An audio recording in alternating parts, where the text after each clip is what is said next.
Ladies and gentlemen, today I have the pleasure to welcome Mr. Hassan Gasim Jalloh. Mr. Hassan Gasim Jalloh is the activist on birthright citizenship in Liberia. Mr. Assan, thank you very much for joining me under the Human Rights Tree. My pleasure. Thank you. Before we start talking about the subject that bring us together today, related to right to citizenship, can you tell me a little bit about you? Okay. I am Hassan Jalloh. I was born in Liberia to two Guinean parents who are from the Fula ethnic group. I am 28 years old. I am a high school graduate, and I currently do business to survive. I am married and I have a son. I see. So you were born in Liberia. Yes. Are you a Liberian citizen? I am not a Liberian citizen because I cannot afford the fees that is attached to becoming a Liberian citizen. Right now, as it stands, I am not a Liberian citizen. So for the people who don't know Liberia very well, can you just give us a briefing on the history, political history of Liberia and the geographic location of the country? Liberia is located in West Africa. Liberia was founded, just a brief history, Liberia was founded by the ACS, the American Colonization Society, in 1882 for the purpose of repatriating freed men of color. This was after slavery in America. So Liberia is the first African country to gain independence as early as 1847. And Liberia is the oldest republic in Africa. The only country, uh, the other being Ethiopia, that did not go through any period of colonization. That's a brief history. So can you provide an overview of Liberian laws when it comes to citizenship? According to the Liberia's founding constitution, which was being used at independence, the founding constitution had no regulation other than being black. So from 1847 to 1985, the only qualification one needs to be a Liberian is to be black. That's all you need. Okay. But when in the 80s, in 1980, there was a revolution in Liberia. A coup was carried out against the American Liberians who had been in power since independence, who had dominated everything in Liberia. So the indigenous population, the indigenous tribes, carried out a coup against those American Liberians. And when they came in 1985, they changed. They came in 1980, and they changed the constitution in 1985 and made new laws on citizenship. So as it stands now, the prerequisite requirement to be a Liberian is also is it remains being black, but there are other regulations, there are other tough uh, uh, laws that are being put there to bar certain people uh, to to disenfranchise uh, some segment of the society, I see. which So, I am a victim of. so can you just give us few laws that that are adopted to deny people like you to be a Liberian citizen? Um, like what I would like to say this: when I was growing up in Liberia, Okay, I used to hear people say, when you're born here, you're a citizen. You're born here, you're citizen. But I didn't know that statement is far from true okay, until I became of age. When I got when I became mature, when I tried to get certain documents that every other Liberian would easily get, I would face I would face serious barriers. okay. Can you tell us example of documents you try to get and you face challenges?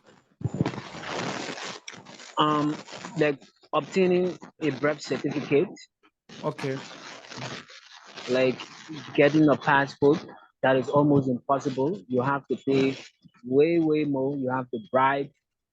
They don't give it to you because your name is Jallow, because they say you are Pula, and Liberia does not have Pula. And one of the things that the military guys who took over the indigenous did, they okay, wrote a new constitution and they inserted 16 tribes into that constitution. And among that 16 tribes, the Fula was left out. okay. So there's 16 tribes in Liberia, and Fula is not one of them. So when you So, go to get documents, they will tell you, but where are you from? You are from Guinea. You're not part of Liberia. Fula is not one of the tribes of Liberia. so And I basically, grew up with this illusion that when you are born here, you are automatic citizen. But I realize now that Liberia does not have automatic citizenship. You have, if you are born here, both of your parents were not Liberians, you have to go through tedious processes, stultifying processes to get your so in your situation, your parents are Liberian and you were born in Liberia, but you have the feeling that you are discriminated based on your ethnicity. Yes, my father is a Liberian, but my mother is not. Okay, but So the Constitution of 1985 says if one of your parents are Liberians, you have to do some is a Liberian. You will have to do something called Hope of the Regions, before reaching 18, which was not uh, in the previous constitution. That was introduced after the change, the miracle Liberian died. So this Hope of the Legion process that they tell you to go through, they make it so difficult, they make it so expensive that in essence is like denying you. Because if you an ordinary Liberian who are other tribes, they don't have to go through what we go through as a Fula. I see. They can go anywhere, they can go anytime and obtain any document that they need. But for us, we the Fulas who were born here, you have to do something called over religion, and this over religion costs you at least no less than 1,005 United States dollars. I see. So For a country like this. do you think Fulanis are the only one who are victim of such acts, or you think other minorities are going through the same process? I wouldn't say only Fulanis, Okay. but Fulanis are the major victims. Okay. And what did you try to do, basically, or what the Fulani communities in Morovia or in Liberia are trying to do to resolve the problem they are facing?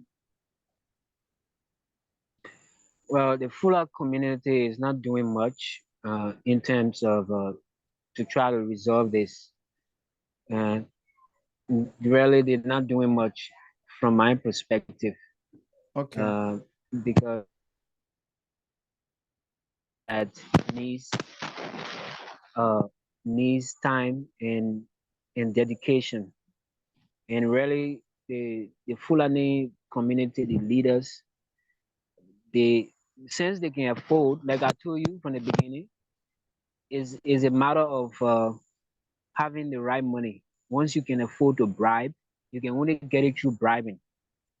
Okay. So, and everybody is not born rich. Okay. So Citizenship should be for everyone, rich and poor. yes. So you, by being born in Liberia and not allowed to get your Liberian citizenship, do they deny you your right to education? Mm, they don't deny me my right to education because they don't pay my tuition. I went to school. I went to a private school, Okay. and I pay my tuition. My parents pay my tuition to go through high school. So Okay. I wasn't denied. I wasn't denied to go to school. Okay. As a Liberian, and you don't have a Liberian passport, can you travel? As for me, I don't travel. I've only been out of Liberia once, and Okay. that was in Guinea. Okay. And you don't need passport to go to Guinea. Okay. So basically, you cannot travel because Yes, you I don't don't have a have passport. a passport. So what I don't have a passport. identification do you have? The only identification I have right now is my birth certificate. Okay. And that birth certificate, it does not mean anything. I can't use it to get anything Okay. in Liberia. Do you have the right to vote as a Liberian? Well, the previous election, I went. I went to register to vote for a couple of polls, voting stations. I was denied three areas. The fourth area, they allowed me to register because of my accent. I sound like Liberian. The person there was an intelligent person. They uh, they saw that I was born here. I know I speak like them, so they allowed me to register. But But most of my brothers and sisters, they are mm, being denied because they don't because of their last name. because of their last name, because Yes. of their ethnicity. Yes. Okay. What are you doing? Or do you think politicians are using ethnicity to deny you to to gain power and deny a minority right for voting? I think the politicians, I wouldn't say they are using it, but I think the politician does they don't pay any attention to our situation. They don't pay attention any. They don't give us any attention when they themselves know that we go through this, but they're not doing anything about it. So what about the civil society? What about the non-profit organization? Are they doing anything to help uh, you as a minority? To Absolutely nothing. Absolutely nothing. so I don't know of any. do you know why they are not doing anything? The reason they're not doing anything is because, for me, I would say is because number one, the fuller community in Liberia, they don't care about politics. All they want to do is business. Okay. And we, the fuller ourselves, we don't really crave for these things. And most of us, we don't crave for it. We Yeah, believe in doing our business. That's all we want. yeah, but they are no-profit organization, Liberian no-profit organization run in the local um, level. Did you try to reach out to those Liberian no-profit organization and share your situation? I know that you have been in BBC and you have been talking to many medias around the world, but did you try to organize your community and go trying to talk to local politician and non-profit organization, civil organization in Liberia, and express your problems? I have not had the time to do that, Okay, unfortunately. because you have a family. Mm, I you have a have family you have a and kids, right? Mm, I have a kid and I have a wife. I have my parents that all of them. My father is sick. He's not working. I'm the mm. only one um, who You, is the breadwinner for the family. So I don't have time. I see. Your kids are born in Liberia, correct? Yes, I have my son. He was born in Liberia. Is it a Liberian citizen? Well, if his father is not a Liberian citizen, Okay. I'm not sure he is. Okay. So, what do you think people around the world can do to assist you on your pursuit for justice?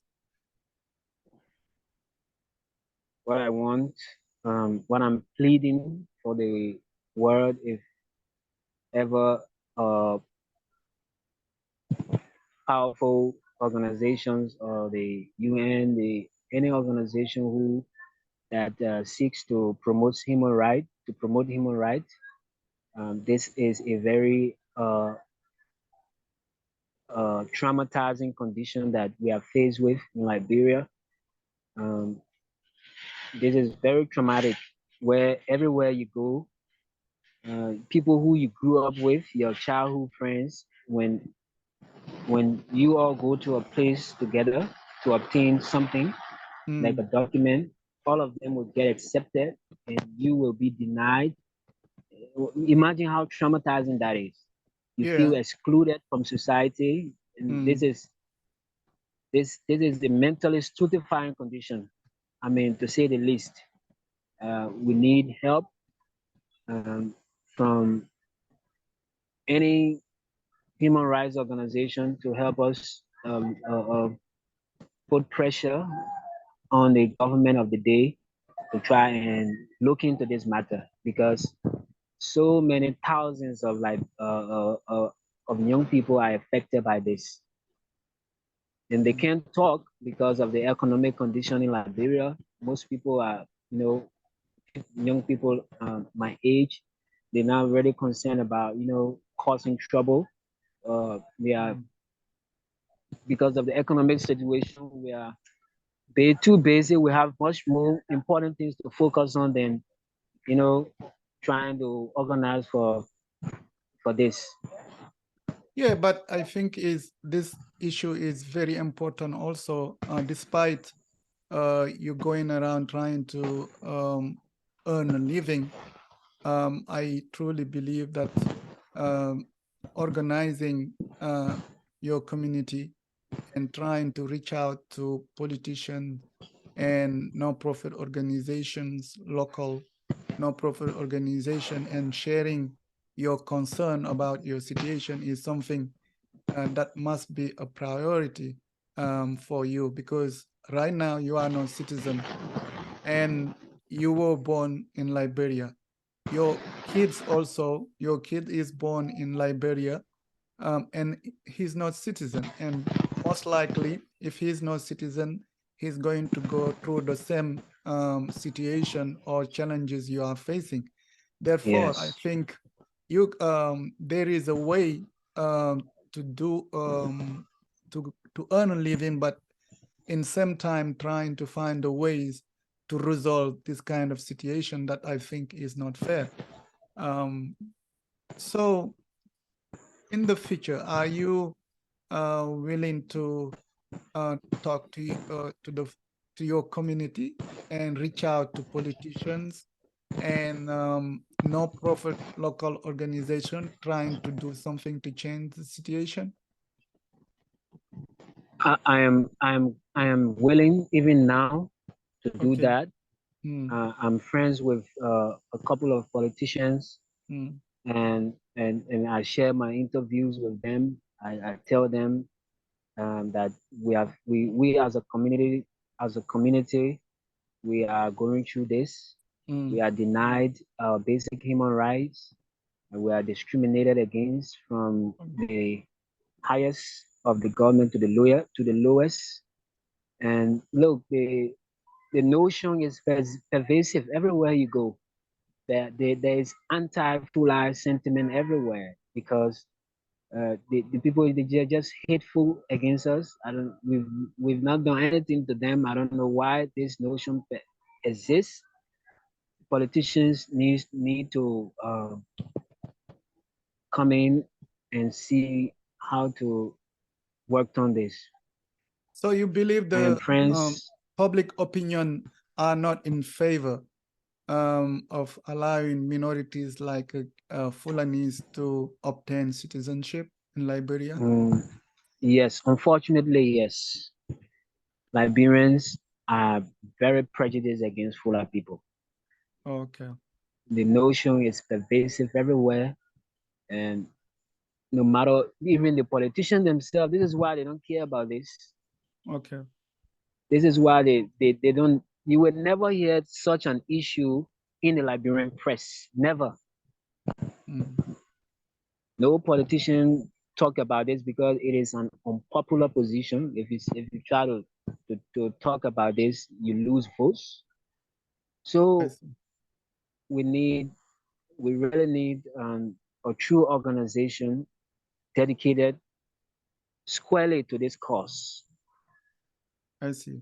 So, what are the organizations that are in Liberia working on this kind of issue? Organization in Liberia working on this issue.